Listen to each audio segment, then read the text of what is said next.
Welcome to 414 Legit, folks. I'm your host, Mr. Parvius. I am here at Whitelotus Jiu-Jitsu in Milwaukee, Wisconsin with Mr. Josh. How's it going, sir? Doing wonderful. What is your belt rank and how long have you been practicing Jiu-Jitsu? Well, I am a first degree black belt, Ah. along with my partner back here. Nice. And I've been doing jiu-jitsu just as you added up about 20 years. I started back in 2000, but then I had a big 3.5 year gap where I didn't train. So- Okay. Hey Nick, could you do me a favor? Could you unplug the Christmas Eeyore that's over there so it's not in the background of this? Because I feel like that might be a little loud. Yeah, if you want. It's nobody's going to come in. Sorry. No, it's all right, man. Yeah. Now, do you have any prior experience to Jiu-Jitsu or just Jiu-Jitsu? Yeah, I did Taekwondo as a kid. Ah. I think Taekwondo is wonderful for kids. But I did Taekwondo as a kid, but never really made it too far. And then I played sports, but like in high school I played baseball and played golf, but Okay. not a ton from golf translates into jiu-jitsu. Okay. Of course. What attracted you to Jiu-Jitsu? Well, my freshman year in college, the guys on my floor were mostly wrestlers. And then there was one guy, so my roommate, there was probably 6 wrestlers on our floor. And a guy that was like a couple doors down, his best friend from high school was training at a place called Dave Strasser's, which is in Kenosha. He was coming up from Illinois. He was actually a really good fighter, really good practitioner. His name was Aaron Raftery. Yes. He was like 7-1 back then, which is crazy, but I think he had to quit because, I don't know, who knows. Anyway, so he's like, hey, you want to come to a class? The guy across the hall was like, fuck yeah, I do. And I went there for like 7 months, and that was more, there was jiu-jitsu, but it was more fighting, we did more boxing and MMA, kind of wrestling stuff. Okay, all right. Now, you as a black belt instructor / school owner, Jiu-Jitsu is a very interpersonal art. How do you approach a person who is just starting their journey, and how do you acclimate them to Jiu-Jitsu? Well, I think the beauty of jiu-jitsu now is you have so many different schools with so many different personalities, so many different cultures, that all we have to do is be ourselves, and the people that it's not for, they're going to find their own place, and the people that it is for, they're going to love it. And so like when a new person comes in, like my brand of jiu-jitsu, if you will, is, and I talk about this all the time in class, painless, precise, and playful. So if you can neck crank somebody with strength, cool, but that's not for here. This is like if we're training on a Wednesday and you want to train on Thursday, you don't want to be like, hey, have robo neck, right? Of course. So, if you can't do it in a painless way, you can do all strangles painlessly. If you control arms, legs, anything that you're trying to do, if you control them, they're not going to hurt themselves, and you can apply it just painlessly. And playful, maybe the biggest one, and people look at me like I'm crazy when we talk about playfulness. Megan is my partner, is the best person at this probably in the world.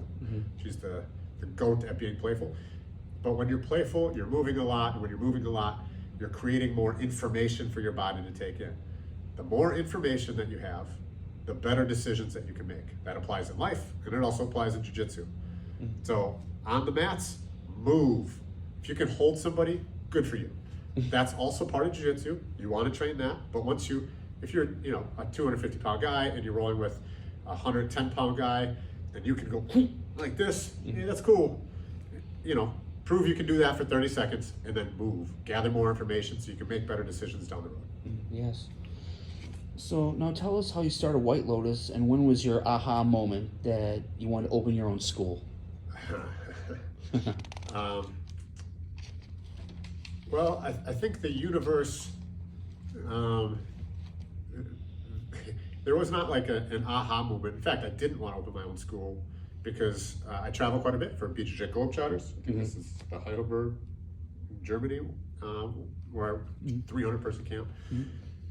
But I do those camps 4 or 5 times a year, which is a lot of fun, and I didn't want to give that up. And building a school that can be a problem, traveling a lot. Plus, I have a career. This is not like my career, right? So realistically, I was at Nutriground here in Milwaukee for 15 years, maybe. And it just, having traveled so much, it's like, well, you know, should things be done this way? Should things be done this way? And, you know, it's not my school, so it's not for me to say, but I kept feeling these certain ways, and then it's just like, okay, well, this may not be for me anymore, and tried out a couple different gyms, and just nothing, the culture that I wanted, I just couldn't find. And I was like, well, why not? And we've been able to build the culture that I really enjoy here. So. Okay, very cool. Now, Mr. Josh, what is the recipe for success for you as a black belt / coach? What does success mean? Like the recipe for success. So I understand what the word success means, but like, what do you mean in the context here? Like what would be? I don't even know what would be success. Is success like me grappling with somebody and winning or getting a submission? Is success having a lot of like your own your interpersonal success, like to be a better black belt or a better coach? Got it. Okay. I think what's successful is like if we can use jiu-jitsu as a tool to bring people together. Mutually shared experiences. So my career, we try a lot of times, like I'll try to create mutually shared experiences between people and teams, because, well, that's what brings people together. Like if you and I went out and like spent the next 72 hours outside with nothing but a jacket, we had to scavenge for food, and we're like, dude, it's gonna bring us closer. We'd be like, remember that time? Oh yeah. And that's what happens on the mats, right? So creating a safe space where everybody can train, and using it as a tool to build like you know, support and friendship and all that kind of stuff, that's success to me. And I think I think that's what we do. Okay. So what are your expectations for your students, be it if it's a higher belt or a white belt? I don't know. I think expectations, in my coaching business, when people have expectations, it's a good recipe for stress, because if something goes against expectations, then it creates this incongruence and we may be stressed. So it's not an expectation, because everybody's journey is different, but what I would like to help facilitate is that they become an active person in the culture of the gym, and that they continue to progress on the mats in the way that they want to progress. Because some people want to be a world champion, some people want to use it as a workout, right? And so whatever their variation of it is, that's cool. I don't need you to be exactly the same way. I just want to help you progress. And I think those two things would be, yeah. Okay, yeah. Pretty much what I'm going to say is, in your own words, what is I keep saying this, what is the recipe for success as a student here at Whitelotus? Yeah. Be open. Be open. Be open. So like we have, Monday we have our class structure is like ecological approach adjacent. Primal does a great job of doing exactly ecological approach. Mine isn't exactly that, but it's an ecological approach adjacent. Tuesday, white belt method class is a traditional class. At most schools you walk into, that's what it's going to be like. The advanced class is me showing the position that we're going to work on, breaking off into small groups, having those small groups, because everybody's an experienced grappler, say, oh, I do this, or what if we did that? What if we did this? And then they bring it back, so then I'm not a bottleneck. So that's an untraditional class. Wednesdays we have creativity in jiu-jitsu, which is as uncommon I've never seen anything like it. Megan teaches it. Like we're going through the 4 elements from Avatar: The Last Airbender. Yes. And we're applying those 4 elements to jiu-jitsu, and it's fucking brilliant. But you have to be open to it. Like if you just came to that class and you were, stuck, oh, this is how you do jiu-jitsu. Yeah, no, that's fine. It's gonna work for you then. Yeah, probably not. And that's cool, right? Like I want you to do jiu-jitsu the way that you want to do jiu-jitsu. But I will tell you, the more open you are, the more information you're going to take in, and the more information you take in, the better you're going to get at jiu-jitsu. Oh yeah, of course. Now, what are your goals for 2024, be it personal or for your business? Okay, goals. So, goals.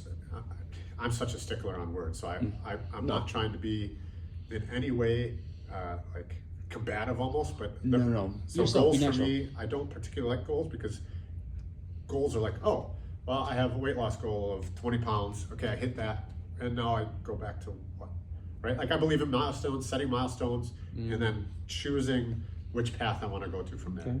So for me, in 2024, it's a lot about my other businesses. So my business, my Odyssey's talent retention for business to business. So growing that, and then gentle art lifestyle stuff. Oh, actually, this is super neat.